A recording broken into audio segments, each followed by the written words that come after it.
Thiruvananthapuram വട്ടിയൂർക്കാവിലെ BJP CPM സംഘർഷത്തിൽ വിവാദമൊഴിയുന്നില്ല. പോടാ പുല്ലേ പരാമർശത്തിലെ വിമർശനങ്ങൾക്ക് BJP നേതാവ് മുൻ DGPയുമായ R. ശ്രീലേഖ മറുപടിയുമായി എത്തി. സർവീസിലിരുന്നപ്പോഴും പോടാ പുല്ലേ എന്ന് വിളിച്ചിട്ടുണ്ട് എന്നാണ് പ്രതികരണം.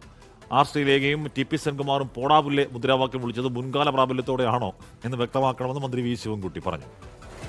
TP Senkumar, R. ശ്രീലേഖ എന്നീ രണ്ട് മുൻ DGPമാർ പോടാ പുല്ലേ പോലീസെ എന്ന് വിളിച്ചത് അവർ സർവീസിലിരിക്കുന്ന കാലത്തെ അടക്കമുള്ള മുൻകൂർ പ്രാബല്യത്തോടെയാണോ എന്ന് വ്യക്തമാക്കേണ്ടതാണ്.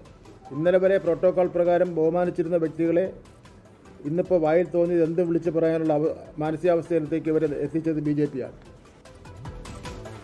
മേഘന മുരളി വാർത്തകൾ വെച്ചിരുന്നു. മേഘന, V. ശിവൻകുട്ടിച്ചാണ് പറയുന്നത് ഒരു പരിധിവരെ ശരിയാണെന്ന് പറഞ്ഞാൽ ഈ വിദ്യാർത്ഥികൾ വിളിക്കുന്ന മുദ്രാവാക്യം കുറച്ച് മുതിർന്നവരൊക്കെ വിളിക്കുന്നത് സത്യം പറഞ്ഞാൽ അഭംഗിയാണ്. മേഘന,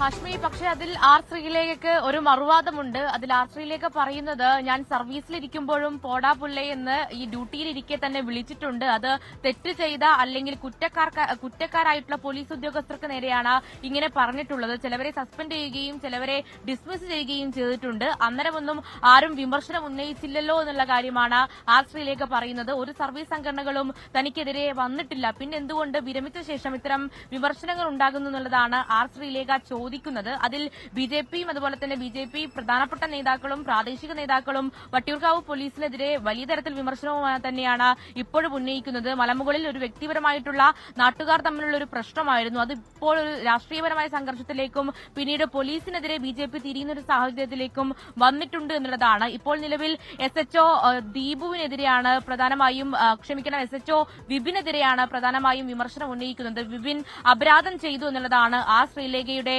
ഫേസ്ബുക്ക് പോസ്റ്റായി വരുന്നത്. അങ്ങനെ നിർബന്ധിത അവധിയിൽ പ്രവേശിക്കാൻ DGPയും കമ്മീഷണറും നിർദ്ദേശിച്ചതിന് നന്ദി എന്നുള്ള കാര്യം കൂടിയാണ് ശ്രീലേഖ പറയുന്നത്. പക്ഷേ സേനയിൽ നിന്ന് പറയുന്നത് നിർബന്ധിത അവധിയല്ല, മറിച്ച് ഈ സംഘർഷത്തിൽ വിപിന് പരുക്ക് പറ്റിയിരുന്നു, പോലീസ് ഉദ്യോഗസ്ഥന് പരുക്ക് പറ്റിയിരുന്നു, അതുകൊണ്ടാണ് അവധിയിൽ പോയത് എന്നുള്ളതാണ് പോലീസ് സേന ഉദ്യോഗസ്ഥർ വട്ടിയൂർക്കാവ് പോലീസ് സ്റ്റേഷനിൽ നിന്നടക്കം ലഭിക്കുന്ന വിവരം എന്ന് പറയുന്നത്. എന്തായാലും വലിയ വിമർശനം. അത് അവരുടെ മതപഠനശാലയിൽ കയറി BJPയുടെ മതപഠനശാലയിൽ കയറി പോലീസ് സംഘർഷം അഴിച്ചുവിട്ടു. അതുപോലെ തന്നെ വലിയ പ്രശ്നങ്ങൾ ഉണ്ടാക്കി, ഇവരെ തെരഞ്ഞുപിടിച്ച് ലാത്തിച്ചാർജ് നടത്തി അടക്കമുള്ള കാര്യങ്ങളാണ് BJP പറയുന്നത്. അതിൽ ഇപ്പോഴും അതിൽ പ്രതിഷേധങ്ങൾ ഉണ്ടാകുന്നുള്ള കാര്യം കൂടി എടുത്തു പറയേണ്ടതാണ്. എന്തായാലും ശ്രീലേഖ ഈ കമ്മീഷണർ ഓഫീസ് മാർച്ചിൽ നടത്തിയ പോടാ പുല്ലേ പരാമർശത്തിനടക്കം വലിയ വിമർശനം ശിവൻകുട്ടി അടക്കം ഉന്നയിക്കുമ്പോഴും അത് ന്യായീകരിക്കുകയാണ് ശ്രീലേഖ. പറയുന്നത് ഞാൻ മുമ്പും ഇതുപോലെ ചെയ്തിട്ടുണ്ട് എന്നുള്ളതാണ്.